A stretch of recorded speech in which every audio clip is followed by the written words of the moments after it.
Welcome to our channel, where we explore the darkest corners of true crime history. Today, we're going to examine one of the most infamous and shocking crimes of the 20th century, the Manson family murders. Charles Manson's early life. Charles Manson was born on November 12, 1934, in Cincinnati, Ohio, to Kathleen Maddox, a 16-year-old unmarried mother. His early life was marked by instability and neglect. Kathleen was often absent, leaving Manson with various relatives or in foster care. This lack of a stable home environment and maternal love had a profound impact on Manson's emotional development. Manson's father, Colonel Scott, was not involved in his life, and Kathleen later married William Manson, who adopted Charles. However, the marriage was troubled, and Manson was often left feeling unwanted and unloved. He began to act out, engaging in petty crime and developing a rebellious attitude. Manson's troubles continued in school, where he was labeled as troubled and disturbed. He was eventually sent to a reform school, where he was subjected to physical and emotional abuse. This experience further fueled his anger and resentment towards society. As a young adult, Manson drifted in and out of crime, spending time in jail for various offenses. He developed a charismatic personality and learned to manipulate others to get what he wanted.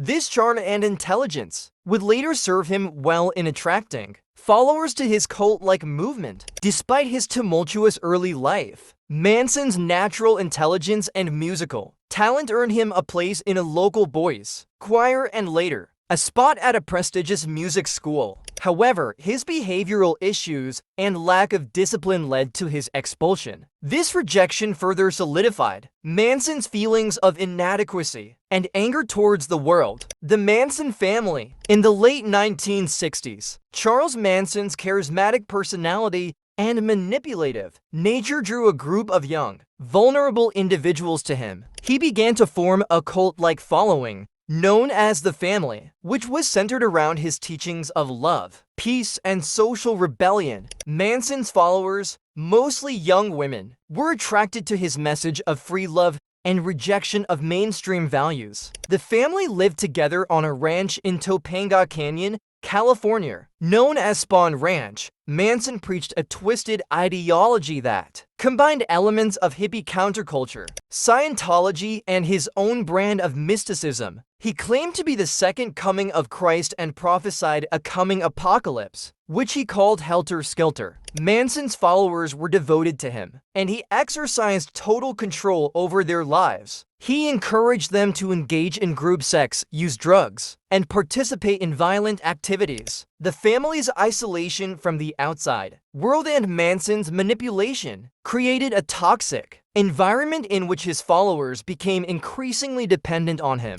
As the family grew, Manson's ego and megalomania intensified. He saw himself as a visionary and a revolutionary, destined to lead a social uprising. His teachings became more extreme, and he began to advocate for violence against the establishment. This laid the groundwork for the brutal murders that would soon follow. The murders. On August 9, 1969, Charles Manson and his followers carried out a series of brutal murders that would shock the nation. The first victims were Sharon Tate, a pregnant actress and wife of film director Roman Polanski, and for others at her home in Benedict Canyon, Los Angeles. The victims were brutally stabbed and shot, with the word pig written in blood on the front door. The next night, August 10th, the family struck again, murdering Lino and Rosemary LaBianca, a middle-aged couple, in their home in Los Feliz, Los Angeles. The LaBiancas were also brutally stabbed and mutilated, with the word war carved into Lino's stomach.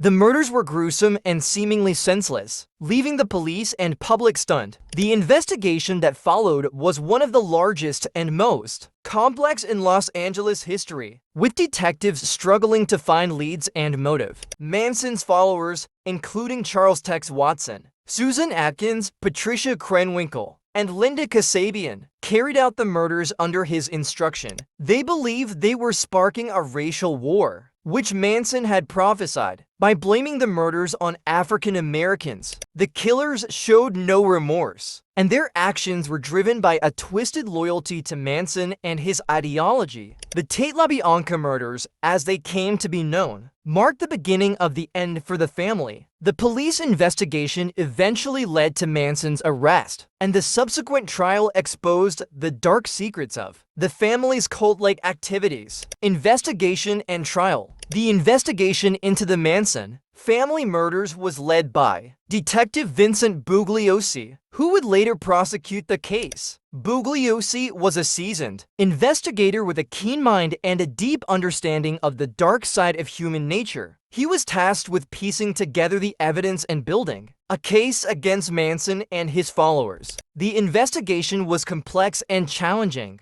with multiple crime scenes and a large cast of characters. Bugliosi and his team worked tirelessly to gather evidence, interview witnesses, and build a timeline of events. They discovered that the murders were not random, but rather part of a larger plan to spark a racial war, which Manson believed would lead to a revolution. Manson and his followers were arrested and charged with the murders. The trial was a sensationalized media event, with Manson using the courtroom as a platform to spread his twisted ideology. Bugliosi's prosecution was meticulous and thorough, and he skillfully exposed Manson's manipulation and control over his followers. In the end, Manson and four of his followers, Susan Atkins, Patricia Krenwinkel, Leslie Van Houten, and Charles Tex Watson, were convicted of first-degree murder and sentenced to death. The verdict brought closure to the victims' families and marked the end of Manson's reign of terror. However, the case would have a lasting impact on American culture, symbolizing the darker side of the 1960s counterculture movement, legacy, and impact. The Manson family murders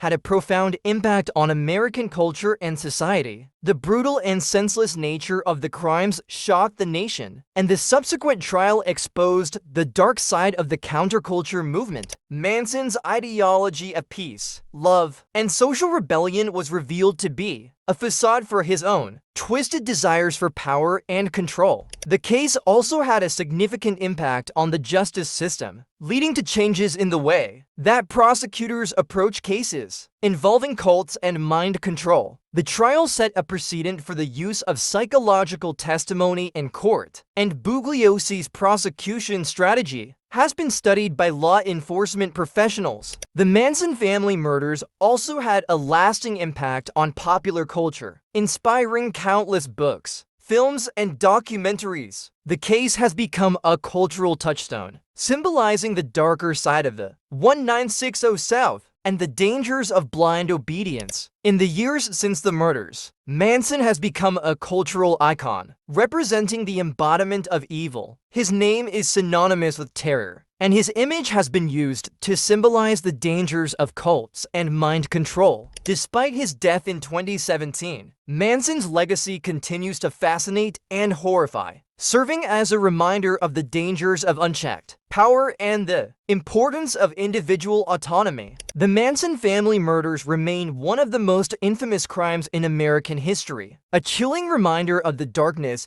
that can lurk beneath the surface of human nature. Conclusion: the Manson family murders remain one of the most infamous crimes in American history. Thanks for watching. Don't forget to subscribe for more true crime content. Join us next time for another chilling tale of true crime.